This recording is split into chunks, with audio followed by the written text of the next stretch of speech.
Good afternoon. Kirsten Foss here from Refreshed Businesses Coaching and Consulting. Good afternoon, Rebecca. It's afternoon here in BC, Victoria, BC, and I know it's afternoon where you are too. Thank you for the heart. So today is Wisdom Wednesday, hashtag Wisdom Wednesday. And I am again on Wednesday, fresh-faced and no makeup. Being a spa owner, it's really weird for me to be like totally no makeup on, and especially being on Periscope. But I actually have a facial today. I thought it was last week. I showed up at my appointment, and my dear facialist and friend Alana, shout out to Alana at she has fresh-studio.ca here in Sydney, BC. So I'm going to go for a facial with her at 2 o'clock today. So anyways, today I wanted to talk about the possibility that you are contemplating getting out of your business and wanting to walk away from it. Say goodbye, to be done with all the stress, to be done with the just the headaches, the hassles. You may be feeling completely just mentally drained if things have not been, going your way very well. So the first thing I want to bring up, if you are thinking this, if you are thinking, God, this would just be so easy if I didn't have to worry about it. I just want to work somewhere. I just want to have a job. I want to just do my thing in the spa and go home.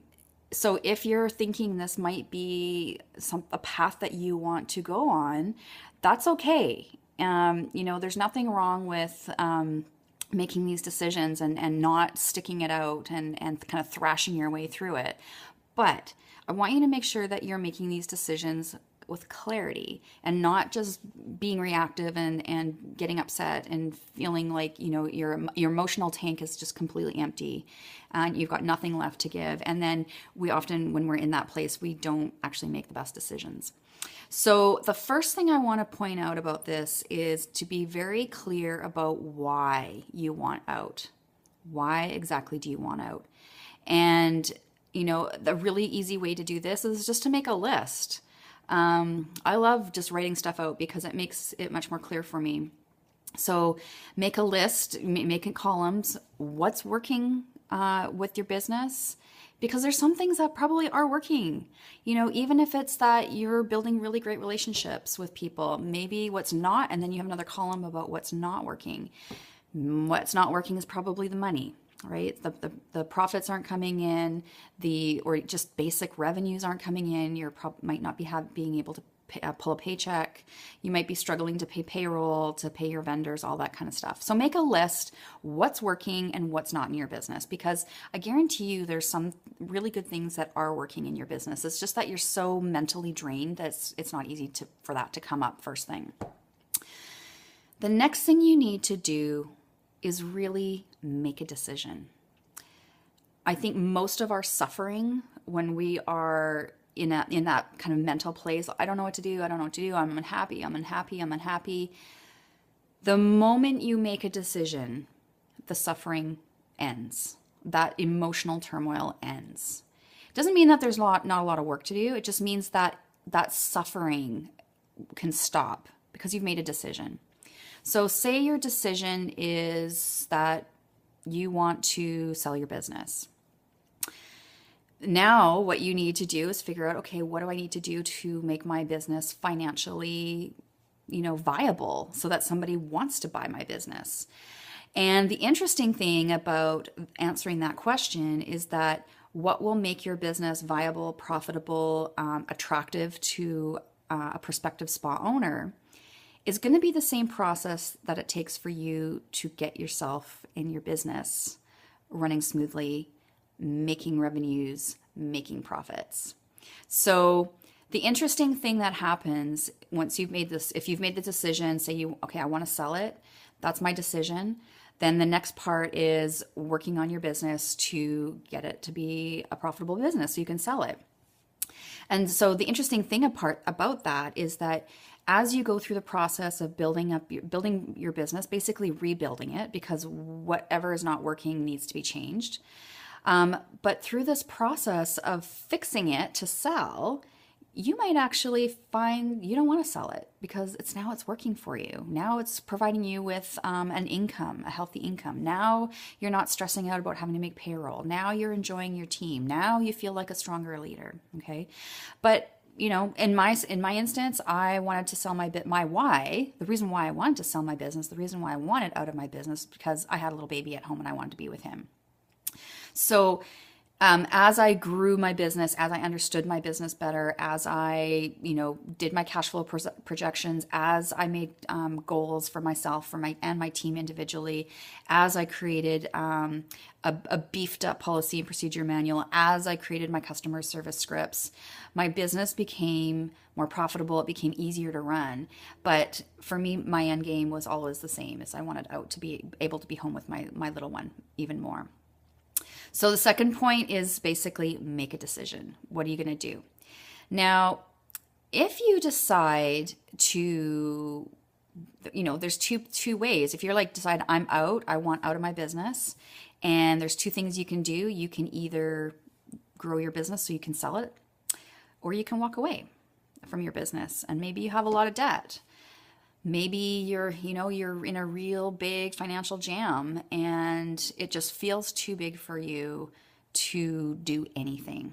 I can guarantee you, though, that it's not too big for you to do anything. You just need some help.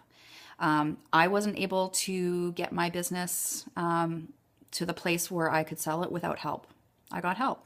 And not only did I get help, but I put my nose to the grindstone. I worked my tail off to get to that place. So either way, there's going to be work involved as far as growing your business. But if you if you feel like this is just too big, I don't have it in me to even do anything, I'm just really done, and I want to walk away from this. You still have responsibilities. You will have financial responsibilities. If you owe money and you end up claiming bankruptcy, you are responsible to your creditors. So you're going to need to have a plan of how you're going to pay that back. If you have borrowed money from family or friends, you're going to need to be responsible for that and create a plan to pay that back. So, these are all not easy decisions to make, but I guarantee you that once you do make the decision, whether you want to stay and work it out. It's kind of like a marriage. You either stay and you work it out, or you go. Like, none of this wishy-washing, fiddling around, not really being committed to it, not really doing the work needed. I can't remember where I heard it, but I think I might have heard it from Neil Dukoff from Strategies. I think that's where I heard it from. But regardless, I've adopted this mentality with my business that I'm in a relationship with it. Just like I am with another person. So that's why, when I said it's kind of like a marriage, you're either in it or you're not. Either you're in it and you're committed and you work to growing together and figuring out the things that bug you and bug each other and that maybe don't work. Most marriages won't survive that kind of thing unless, you're willing to and be committed to the work. So, it's not an easy decision if you are contemplating getting out of this business. It may feel like it would be easy because it would be some relief, but when you get right down to it, you do have a lot of responsibilities and you need to be accountable for that, whether you decide to walk away from it or you decide to put your nose to the grindstone and make that work. So that's today's Periscope, talking about exit strategies and what you need to think about. If you are in a place with your business and your life where you're like, I need out of this, like ASAP. It doesn't happen ASAP, unfortunately, but I am absolutely delighted to help you through this process. I've been through it myself. I know how to do it, and I can help you navigate so you don't have to kind of hit the pitfalls that I did. So you can reach me at Kirsten@refreshedbiz.com. You can find me on Facebook. I'm really active on Facebook with my Facebook page, Kirsten Foss Refreshed Businesses. And if you are a spa business owner and you would like to be part of a group that's talking about spa business, about leadership, about staff and your team and all that kind of stuff, you can ask to join Spa Business Mastery. I moderate that group. So that's it for today for Periscope on Wednesday. I will see you. No, I I won't see you tomorrow morning. I'm actually doing an online planning retreat, and I'm going to be up bright and early, ready at 6 o'clock in the morning, and then I'm swinging right into my aesthetics day. So I won't be on Periscope for tomorrow, Thursday, but I will be on Friday morning. Okay, thanks for joining me. Bye.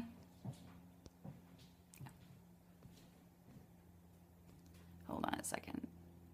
There we go.